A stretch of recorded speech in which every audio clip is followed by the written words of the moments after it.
انتظامیہ نے اجازت نہیں دی. اب جو 30 مارچ کی تاریخ ہے، اس 30 مارچ کی تاریخ کو اسلام آباد کے اندر ایک بہت بڑا جلسہ ہونے جا رہا ہے. پورے پاکستان سے لوگوں کو لایا جائے گا، پورے پاکستان سے جہاں جہاں پہ بھی عمران خان کے امیدوار نامزد ہوئے ہیں وہ لوگ پہنچیں گے اور اس جلسے میں عمران خان کو ریپرزینٹ کریں گے، پاکستان کو ریپرزینٹ کریں گے اور اس عوامی مینڈیٹ کی چوری پر بات کریں گے جس چوری کے بعد اب موجودہ حکومت ہے معرض وجود میں آئی. یہ تو 30 مارچ کی تاریخ ہو گئی.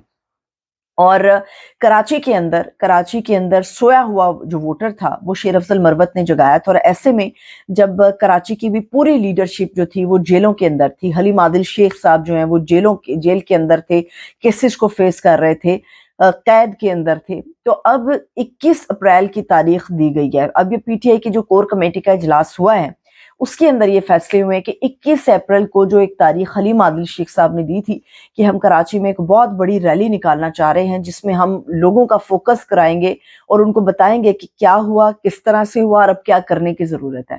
تو جو 21 اپریل کو ریلی ہونے جا رہی ہے وہ بھی آپ دیکھیں گے ایک بہت بڑی گرینڈ ریلی ہوگی جس میں باقاعدہ طور پہ دعوت دی گئی ہے ان تمام بڑی طاقتور آوازوں کو جو پی ٹی آئی سے تعلق رکھتی ہیں کہ تمام کراچی پہنچیں اور وہاں پر اس عوامی ریلی کو کامیاب کریں اور لوگوں کے اندر جو ایک شعور ہے وہ ایویڈنسز کے ساتھ ان کو پرووائڈ کریں، ان کو بتائے کہ سارا کچھ کیا ہو رہا ہے. اب پی ٹی آئی نے یہ حکمت عملی بنا لی ہے.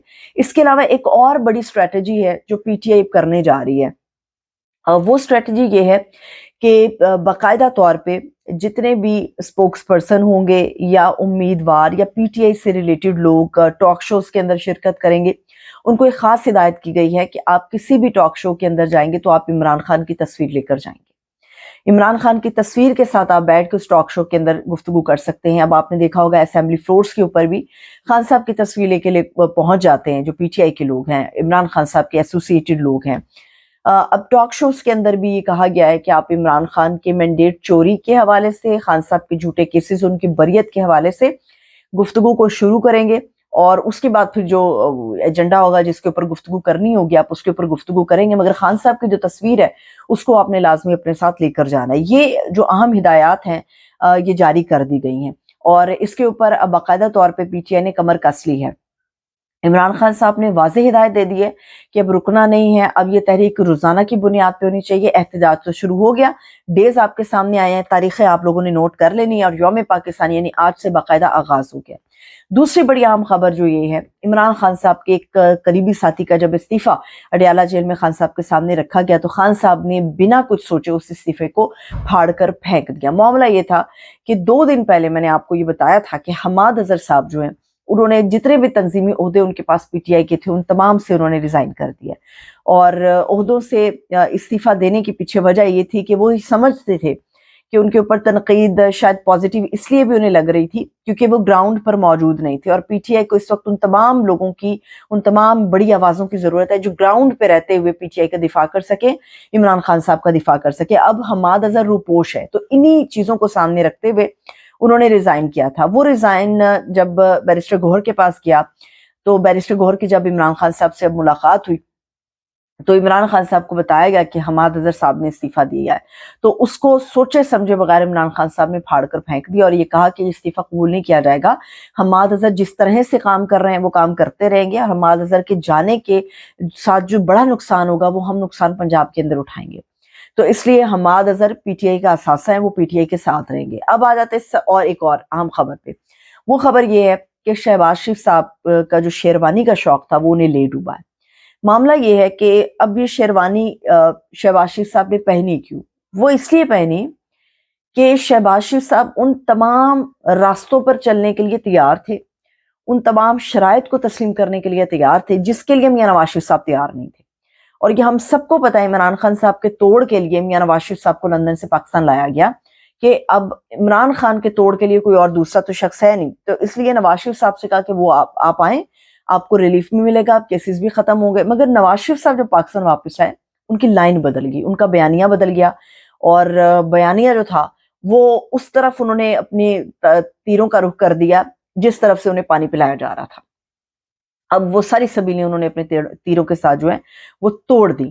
اس لیے نواز شریف صاحب ناقابل قبول ہو گئے. اب شہباز شریف صاحب جو ہیں وہ قابل قبول ہیں. زرداری صاحب کو لانا نہیں جانا تھا, اسی لیے نون لیگ کے اندر سے شہباز شریف صاحب کو لایا گیا. مسئلہ یہ ہے کہ شہباز شریف صاحب جو ہیں وہ یہ سمجھتے ہیں کہ وہ وزیر اعظم ہیں تو چیزیں ان کی مرضی سے ہوں گی, مگر اب یہ جو پھڈا ہے یہ محسن نقوی صاحب کے ساتھ پڑ گیا. محسن نقوی اس وقت جو ہے وہ انٹیریئر منسٹر ہیں, وزیر داخلہ ہیں, اور وہ کہتے ہیں کہ وہ کام کریں گے تو اپنی ٹیم کے ساتھ کریں گے. ٹیم جو ہے ان کے اندر جو لوگ شامل ہوں گے وہ محسن نقوی کی مرضی کے لوگ شامل ہوں گے, مگر وزیر اعظم سمجھتے ہیں کہ یہ ان کا رائٹ ہے کہ وہ ٹیم کا انتخاب کرے. معاملہ یہ ہے کہ وزیر داخلہ کے انڈر جتنے بھی ادارے آتے ہیں ان تمام کی ٹیموں کے لیے جو لوگ آئیں گے, محسن نقوی صاحب کا خیال ہے کہ وہ ان کی مرضی کے آئیں گے, کیونکہ وہ اپنی مرضی کے بغیر ٹیم جو آئے گی یا اس کے بغیر وہ کام نہیں کر سکتے.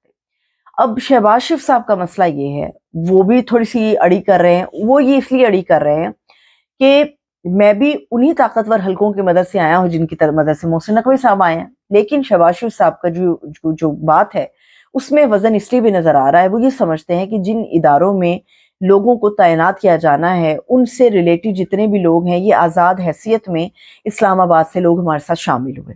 اب یہ ہماری پارٹی کے اندر شامل ہوئے تو جائز حق بھی ہمارا ہے کہ ہم ہی ان لوگوں کے یا ان اداروں کے سربراہان کا جو ہے وہ انتخاب کریں گے. اب محسن نقوی صاحب کو نظر آ گیا کہ شہباز شریف صاحب جو ہیں وہ سستے میں یا طریقے سے یا آرام سے ماننے والوں میں سے نہیں ہیں, تو اس لیے بات پہنچ گئی ہے پنڈی. اب طاقتور حلقوں کے سامنے یہ بات پہنچ گئی اور محسن نقوی صاحب جو ہیں ان کے بارے میں یہ تاثر عام ہے اس وقت کہ شہباز شریف صاحب سے زیادہ طاقتور اگر آدمی کوئی گورنمنٹ میں دیکھنا ہو تو وہ محسن نقوی صاحب ہے. اور محسن نقوی صاحب اپنی وزارت داخلہ کے جو انڈر سیکرٹری داخلہ کو لانا چاہ رہے ہیں وہ 3 لوگوں کو چاہ رہے ہیں. ایک آئی جی اسلام آباد کو چاہ رہے ہیں, سیکرٹری داخلہ کو چاہ رہے ہیں اور ایک چیف کمشنر کو چاہ رہے ہیں. اب اسلام آباد سے یہ تینوں پوسٹیں جو ہیں شہباز شریف صاحب کہتے ہیں ہمارے لوگ ہیں, ہم نے ان کو رکھنا ہے, مگر ان میں جو سب سے بڑا نام آ رہا ہے وہ ڈاکٹر عثمان انور کا ہے, لاہور کے جو آئی جی ہیں اور جو آئی جی پنجاب ہیں. آئی جی پنجاب کا رویہ پی ٹی آئی کے ساتھ کیا رہا یہ ہم سب کو پتا ہے, اور انہی آئی جی صاحب کو جو ہے وہ سیکرٹری داخلہ کے طور پہ محسن نقوی صاحب جو ہیں وہ لے کر آ رہے ہیں مرکز کے اندر. تو ایسی صورت میں پی ٹی آئی کے ساتھ جو ہوگا سو ہوگا, مگر پی ٹی آئی کے ساتھ تو بعد میں ہوگا. میاں شہباز شریف اور محسن نقوی کے درمیان یہ پھڈا پہلے پڑ گیا. اب دیکھنا یہ ہے کہ کس کا زور زیادہ چلتا ہے, لیکن ایسا لگتا ہے کہ نقوی صاحب کا زور زیادہ چلے گا, کیونکہ شہباز شریف صاحب جو ہیں وہ سستے میں بھی مان گئے ہیں. سستے میں مانے ہیں تو حکومت ملی ہے, تھوڑا سا وزن ہوتا تو شاید وہ اس وقت ملک کے وزیر اعظم نہ ہوتے, لیکن چونکہ سستے میں انہوں نے ہر ڈیل کو قبول کر لیا, ہر شرط کو انہوں نے مان لیا ہے, تو انہیں آنکھیں بند کر کے محسن نقوی صاحب کے جو معاملات ہیں ان کو بھی تسلیم کرنا ہوگا. اور ویسے بھی شہباز شریف صاحب اپنا وزیر اعظم ہونے کا ایک روب تو پیدا کر رہے ہیں, مگر جہاں سے آرڈرز آتے ہیں ان آرڈرز میں ہی آرڈر آیا تھا کہ آپ نے وزیر اعظم بننا ہے, اور ان آرڈرز دینے والوں نے بھی یہ پیغام دیا کہ ہمارا کام آرڈرز دینا ہے, ہمارا کام آرڈرز دینا ہے, آپ نے صرف حکم کی تعمیل کرنی ہے. مجھے اجازت دیجیے, اپنا بہت سا خیال رکھیے. خدا حافظ.